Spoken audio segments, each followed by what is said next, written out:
Here's a check of today's top headlines, the news you need to know before you head out the door. Some Kansas drivers may have to look out for a detour starting today. The Kansas Department of Transportation looks to close the US 400 bypass east of Baxter Springs. It's being closed for construction as KDOT continues to work on the US 166 expansion in Cherokee County. US 69A at Baxter Springs and US 166 will remain open. There will be a signed detour on US 69A, K66, and K26. Anderson, Missouri police charge a man in connection with a fatal crash last month. Vincent Castro is now charged with DWI resulting in the death of another, among other charges for the August 20th two-vehicle crash on Missouri 59 Highway in Anderson.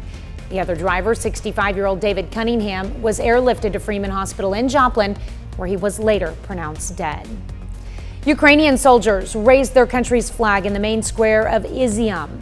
Russian forces were forced to flee the strategic eastern city just 5 days after Ukrainian forces began a new offensive eastward through the Kharkiv region. The last 5 days have seen the most ambitious ground assaults by the Ukrainians since Russia launched its full-scale invasion over 6 months ago. William and Prince Harry pay respects to their grandmother on the grounds of Windsor Castle. Sources say William reached out to Harry shortly before this walk.